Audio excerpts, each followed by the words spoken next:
more than you could ever know. I miss their cackles and their beautiful wrinkled faces and their gnarled hands waving in the air as they laughed and laughed and laughed. How I look forward to having stories of my own to tell. My maternal grandmother, Clara, talked about time a lot, how time made sense of things, and how time handed out wisdom. She told me I would have to wait to be wise, that nothing made you wise but time. I understand that now. In my 8-year-old brain, I did sometimes wonder if they had ever been young. It felt to me as if they had always been these aged marvels, smart and sure and steady, and old. I realize now that they were probably much like me when they were young, unsure, tentative, hesitant. It takes a long time to become a person. I wish they were here right now to inform me and help me and guide me, but I'm pretty sure they are, right here in my head and heart, doing just that. I have to stop and be still long enough to hear them. Lots of us don't know quite what to expect as we grow older. It's shrouded in our fear and worry about what we see as the inevitable decline. When we do think about it, we imagine it's all about closing up shop or slowing things down or wrapping up loose ends. We think about the wrinkles that slither onto our brows and hands and necks, and we want all that to stop. We want to have our necks back and our firm, strong legs and arms, and we want to have endless energy, and we want all of our marbles to stay right where they are.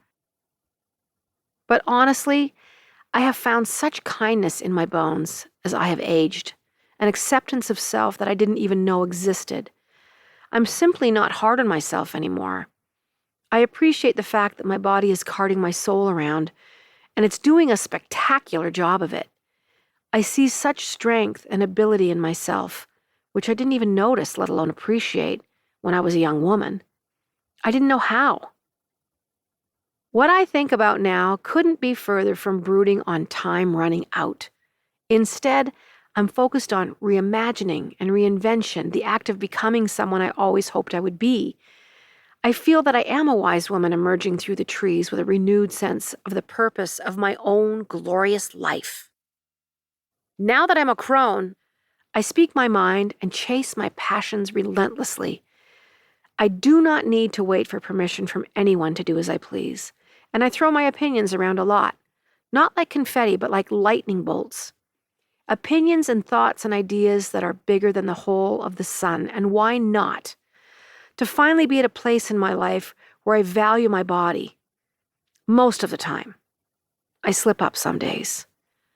And my heart and my mind in equal measure is still remarkable to me, unbelievable to me, but this is what is happening. The passage of time brings with it an unmistakable wonder.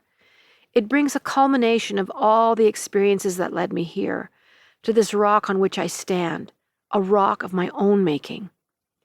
Youth has its delicate wonder, its mischief and tender innocence, but there is little power in the handful of experiences of youth. We crones have piled up thousands of undertakings over the years, and they provide us with a majestic view, a view of our own life, a view that enables us to be fair and kind and supportive of ourselves and each other. I would be remiss if I did not add that occasionally, very young crones walk the planet. I have met some incredibly brave 10-year-old girls who have taught me a thing or two. There are some very old souls among us who defy all the rules and everyone's expectation of what a 10 or 12 or 15-year-old girl should know and can be. So here I am, a full-on crone, or at least well on my way to being one. I'm letting her take over my body with every decision I make, every choice, every conversation, every job I undertake. It feels right, it feels decadent and incredibly good. I'm learning to listen, really listen to the voice inside my heart and head. I don't ignore that voice the way I used to when I was young. I used to override every sage bit of advice I gave myself, mainly because I didn't feel worthy. At last, I can tell you without hesitation that I feel worthy of good things happening to me.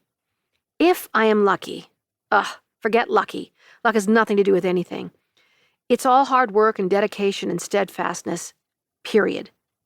As I keep working towards myself, I look forward to the old face that, I hope, will look back at me from a mirror.